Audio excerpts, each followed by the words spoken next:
بسم اللہ الرحمن الرحیم نحمدہ ونصلی علی رسولہ الکریم اما بعد۔ معزز سامعین کرام، ایک شخص مجھ سے کہنے لگا کہ ہر آدمی یہ کہتا ہے کہ میرا مذہب اچھا ہے، میرا دین سب سے اچھا ہے، آخر میں کیسے پہچانوں کہ سب سے برحق دین کون سا ہے، سب سے اچھا دھرم، سب سے سچا دھرم کون سا ہے؟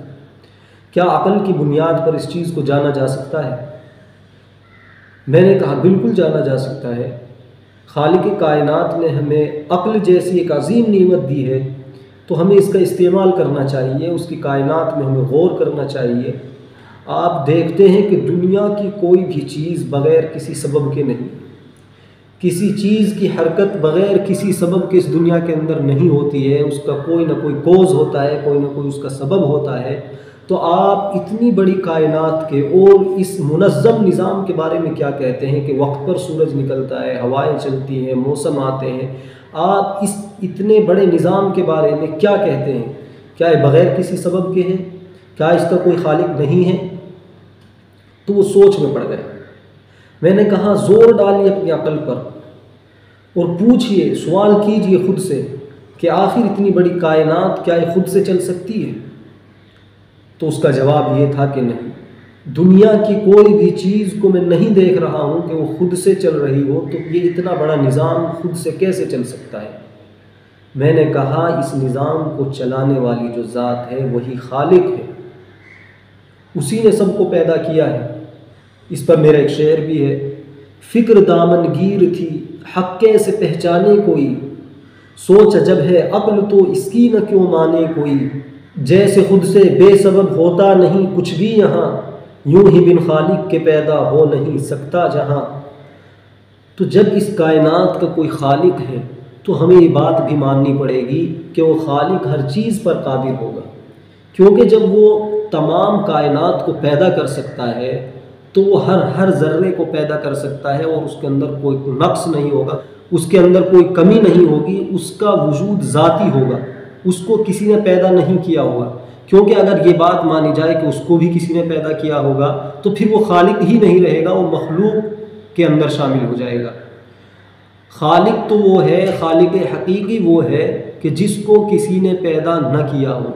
اب اگر ہم یہ مانتے ہیں کہ نہیں اس کو بھی کسی نے پیدا کیا ہوگا تو یہ خالق نہیں مخلوق بن جائے گا، پھر اس خالق کے بارے میں یہی سوال ہوگا کہ وہ بھی خود سے نہیں ہو سکتا، اس کو بھی کسی نے پیدا کیا ہوگا، پھر وہ مخلوق کے درجے میں آ جائے گا۔ اگر یہی ہم سوال کرتے رہیں گے تو یہ سلسلہ چلتا رہے گا، کہیں ختم نہیں ہوگا، اور اس کو تسلسل کہتے ہیں اور اس کو دور کہتے ہیں، اور یہ بالکل باطل ہوتا ہے۔ اور جس چیز کی وجہ سے دور لازم آتا ہے، تسلسل لازم آتا ہے، وہ محال ہوتی ہے، وہ باطل ہوتی ہے، اور یہ تسلسل لازم آیا ہے خالق کے لیے ایک خالق کو مان کر، اس لیے حقیقی خالق کے لیے کسی خالق کا ہونا محال ہے۔ اسی طرح جب وہ ہر چیز پیدا کرنے پر قادر ہے تو اس کو کسی کی ضرورت بھی نہیں ہوگی، کیونکہ ضرورت اس کو پڑتی ہے جو محتاج ہو، اور محتاج وہ ہوتا ہے کہ جس کے قبضے قدرت میں اور جس کے کنٹرول میں کچھ نہ ہو۔ جب اس کے قبضے قدرت میں اور اس کے اختیار میں، اس کے کنٹرول میں سب کچھ ہے تو کیوں اسے کسی کی ضرورت پڑے گی؟ اس لیے دو خدا بھی نہیں ہو سکتے، اسے کھانے کی بھی ضرورت نہیں رہے گی، پینے کی بھی ضرورت نہیں رہے گی، اور وہ ہر چیز کو جانتا ہوگا، اس کا کوئی کام بغیر کسی حکمت کے نہیں ہوگا، بیکار نہیں ہوگا، کیونکہ دنیا کے اندر بھی جو عقل مند ہوتے ہیں ان کا کوئی کام بیکار نہیں ہوتا، بے فائدہ نہیں ہوتا۔ اسی طرح جس خالق نے عقل دی ہے تو کیا اس کا کوئی عمل بیکار ہو سکتا ہے؟ نہیں، ہرگز نہیں۔ تو میں نے اس سے کہا ایک سے زائد خدا ہو یہ تو ہے ذلت بڑی، ایک سے زائد خدا ہو یہ تو ہے ذلت بڑی، جب وجود اس کا ہے ذاتی کیا اسے حاجت پڑی، فعل خالق خالی ہو حکمت سے یہ تو ہے محال، پیدا کیوں مخلوق کیوں آیا یہ پھر مجھ کو خیال۔ اب یہ بات طے ہو چکی کہ اس کائنات کے خالق ہیں، تو پھر وہ کہنے لگا کہ چلو میں مان لیتا ہوں اس کائنات کے خالق ہے، تو اس نے اس کو کیوں بنایا ہے، اس کائنات کو کیوں بنایا ہے، انسانوں کو کیوں بنایا ہے، ان تمام مخلوقات کو کیوں بنایا ہے؟ میں نے اس سے کہا کہ ابھی آپ نے یہ بات تسلیم کی ہے کہ خالق جو ہوتا ہے وہ حکیم ہوتا ہے، اس کا کوئی فعل حکمت سے خالی نہیں ہوتا، تو ضرور اگر اس نے کائنات بنائی ہے تو اس کے اندر بھی کوئی حکمت ہوگی، اس کا بنانا بیکار نہیں ہوگا۔ آپ غور کیجئے، آپ کو عقل سوچنے کے لیے دی گئی ہے، آپ اس کا استعمال کیجئے۔ غور کرتے رہے، دیکھا کہ پوری کی پوری ساری کی ساری کائنات انسان کی خدمت میں لگی ہوئی ہے۔ ہوا کیا، پانی کیا، سورج کیا، چاند کیا، تمام کی تمام مخلوقات انسان کو فائدہ پہنچا رہی ہے۔ اگر پانی ختم ہو جائے، ہوا ختم ہو جائے تو انسان پر فرق پڑتا ہے، مر جائے گا۔ لیکن اگر انسان ختم ہو جائے تو ان چیزوں پر کوئی فرق نہیں پڑتا۔ تو اس سے پتہ چلا کہ یہ ساری چیزیں انسان کے فائدے کے لیے پیدا کی گئی ہیں، اور انسان ان میں سب سے اچھا ہے، تبھی تو یہ چیزیں اس کی خدمت میں لگا دی گئی ہیں۔ تو پھر انسان کس لیے پیدا کیا گیا؟ کیا انسان کے ختم ہو جانے سے ان چیزوں پر فرق پڑتا ہے؟ نہیں پڑتا۔ تو پھر انسان کا کام کچھ اور ہے۔ میں نے اس سے کہا کہ آپ غور کیجئے کہ کسی کا سب سے اہم کام کیا ہو سکتا ہے، سب سے اہم ذمہ داری کیا ہو سکتی ہے؟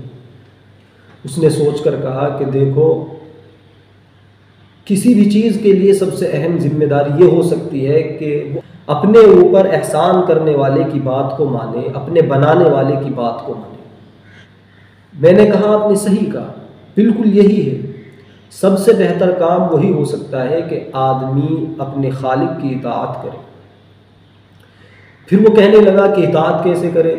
اطاعت تو سب کرتے ہیں اور سب دعویٰ کرتے ہیں کہ ہم دین پر چل رہے ہیں، تو میں کیسے مان لوں کہ صحیح طور پر خدا کی اطاعت یہ ہے؟ میں نے کہا یہاں پر بھی آپ اپنی عقل کا استعمال کیجئے۔ دیکھیے، پہلے اطاعت کے معنی سنیے، دین کے معنی سنیے۔ خالق کے پیغام کے مطابق بندوں کا اپنے خالق کی اطاعت کرنا، اس سے ثواب کی امید رکھتے ہوئے اور اس سے خوف رکھتے ہوئے، یہ دین ہے۔ اس کے اندر 4 چیزیں آتی ہیں: خالق، مخلوق، پیغام، پیغمبر۔ ان چاروں کے آپس کے رشتے کی واضح طور پر جس دین کے اندر نشاندہی پائی جائے گی وہی دین پر حق ہوگا۔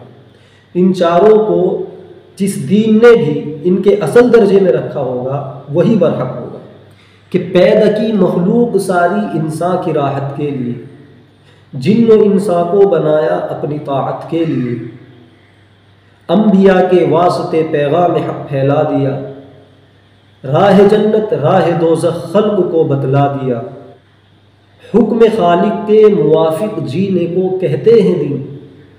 دین کافی ہیں یہاں پر، کیا ہے پھر دین مبین۔ ہر کوئی کہتا ہے مذہب سب سے بہتر ہے میرا، دین حق پہچان کیسے یہ تو واضح ہو ذرا۔ خالق و مخلوق و پیغمبر و پیغام خدا، اپنے درجے میں جہاں ہو ہے وہی راہ ہدا۔ پھر اس کے بعد اس نے پوچھا کہ ان چاروں کا درجہ کیا ہے؟ میں نے کہا یہ بھی آپ اپنی عقل سے پوچھئے۔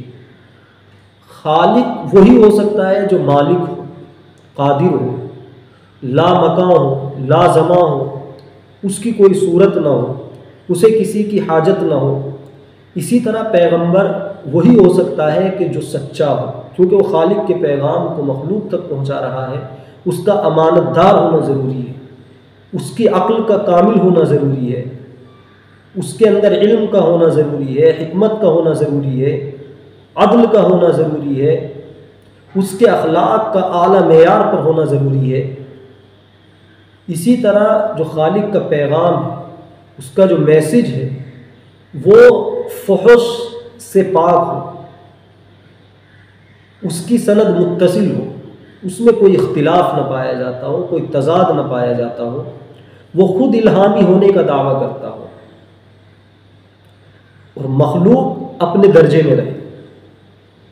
اس کا درجہ بندگی کرنا ہے، وہ خالق کے درجے کو اختیار نہ کرے، آخرت پر ایمان رکھے، توحید خدا کو ایک ماننا، رسالت اس کے نبیوں پر ایمان رکھنا اور آخرت پر ایمان رکھنا، یہ چیزیں جہاں پائی جائیں گی وہ دین برحق ہوگا۔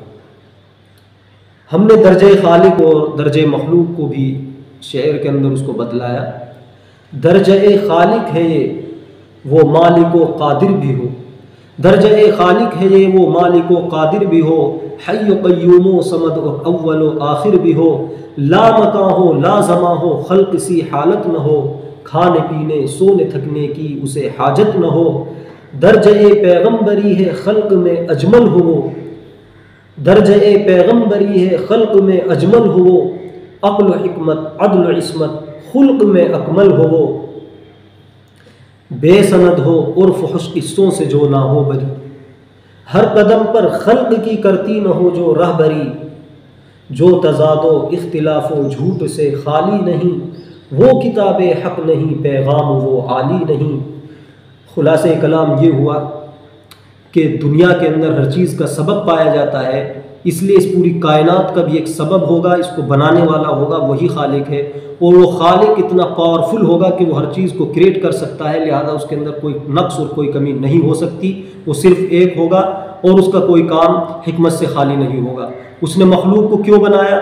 ساری مخلوق کو انسان کے فائدے کے لیے بنایا، کیونکہ اگر مخلوق ختم ہو جائے تو انسان بھی ختم ہو جائے گا، لیکن انسان ختم ہو جائے تو مخلوق ختم نہیں ہوتی۔ تو انسان کو کس لیے بنایا؟ بیکار تو نہیں بنا سکتا، کیونکہ وہ حکیم ہے، اس لیے انسان کا کام، جو انسان سب سے اشرف ہے اس کا کام بھی اشرف ہے، یعنی خالق کی اطاعت۔ خالق کی اطاعت کیا ہے؟ کہ اس کے حکم کے مطابق اس کی بندگی کرنا، اور اس کے اندر چار چیزیں آ جاتی ہیں: خالق، مخلوق اور خالق کا پیغام، خالق کا پیغمبر۔ یہ چاروں اپنے درجے میں جہاں ہوں گے وہی دین برحق ہوگا۔ خالق کا درجہ یہ ہوگا کہ وہ مالک و قادر ہو، لا مکان ہو لا زماں ہو خلق سی حالت نہ ہو، کھانے پینے سونے تھکنے کی اسے حاجت نہ ہو۔ اسی طرح پیغمبر کا درجہ یہ ہوگا کہ خلق میں اجمل ہو، درجہ پیغمبری ہے خلق میں اجمل ہو وہ، عقل و حکمت عدل و عصمت خلق میں اکمل ہو وہ، اور کتاب کا درجہ یہ ہوگا کہ بے سند اور فحش قصوں سے جو نہ ہو بری، ہر قدم پر خلق کی کرتی نہ ہو جو راہ بری، جو تضاد و اختلاف و جھوٹ سے خالی نہیں، وہ کتاب حق نہیں پیغام وہ عالی نہیں۔ خلاصہ کلام یہ ہے کہ جب ہم اس کائنات میں غور کرتے ہیں، اس کی تمام اشیاء کو دیکھتے ہیں، تو کوئی بھی چیز ہمیں بغیر کوز کے نظر نہیں آتی، بغیر سبب کے نظر نہیں آتی۔ اسی لیے ہمیں ماننا پڑتا ہے کہ اس تمام کائنات کا بھی ایک کوز ہے، ایک سبب ہے، اس کو بنانے والا ہے اور وہی خالق ہے۔ وہ خالق سپریم بینگ ہے، ہر چیز پر قادر ہے، اس کا کوئی فعل حکمت سے خالی نہیں ہے۔ جیسے خود سے بے سبب ہوتا نہیں کچھ بھی یہاں، یوں ہی بن خالق کے پیدا ہو نہیں سکتا جہاں، گر نہ مانے اصل خالق خود سے ہی موجود ہے، دور لازم آئے گا جو باطل و مردود ہے، ایک سے زائد خدا ہو یہ تو ہے ذلت بڑی، جب وجود اس کا ہے ذاتی کیا اسے حاجت پڑی۔ یعنی خالق کائنات کا وجود ذاتی ہے، وہ ہر چیز کو پیدا کرنے پر قادر ہے، اپنے اندر کوئی نقص نہیں رکھے گا، اس لیے وہ کس چیز کا محتاج نہیں ہو سکتا، اس کو کس چیز کی ضرورت نہیں ہو سکتی، ضرورت اس کو پیش آتی ہے جس کے اختیار میں کچھ نہ ہو۔ پھر سوال ہوتا ہے اس کائنات کو اس نے کیوں بنایا؟ تو اس ساری کائنات کو اس نے انسان کے فائدے کے لیے بنایا، اور انسان کو اپنی اطاعت کے لیے بنایا، اور اس کی اطاعت جس طریقے پر کی جاتی ہے اسے دین کہتے ہیں۔ اس کے چار جز ہیں: خالق، مخلوق، پیغمبر اور پیغام خدا۔ کریٹر، کریشن، میسنجر اور اس کا میسج، یہ چاروں جہاں اپنے درجے میں ہوں گے وہی دین برحق ہوگا۔ پیدا کی مخلوق سب انسان کی راحت کے لیے، جن و انسان کو بنایا اپنی طاعت کے لیے، انبیاء کے واسطے پیغام حق پھیلا دیا، راہ جنت راہ دوزخ خلق کو بتلا دیا، حکم خالق کے موافق جینے کو کہتے ہیں دین، دین کافی ہے یہاں پر کیا ہے پھر دین مبین، ہر کوئی کہتا ہے مذہب سب سے بہتر ہے میرا، دین حق پہچانے کیسے یہ تو واضح ہو ذرا، خالق و مخلوق و پیغمبر و پیغام خدا، اپنے درجے میں جہاں ہو ہے وہی راہ ہدا، درجہ خالق ہے یہ وہ مالک و قادر بھی ہو، حی و قیوم و صمد اور اول و آخر بھی ہو، لا مکان ہو لا زماں ہو خلق سی حالت نہ ہو، کھانے پینے سونے تھکنے کی اسے حاجت نہ ہو، درجہ پیغمبری ہے خلق میں اجمل ہو وہ، عقل و حکمت عدل و عصمت خلق میں اکمل ہو وہ، بے سند ہو عرف و خوش قصوں سے جو نہ ہو بری، ہر قدم پر خلق کی کرتی نہ ہو جو راہ بری، جو تضاد و اختلاف و جھوٹ سے خالی نہیں، وہ کتاب حق نہیں پیغام وہ عالی نہیں۔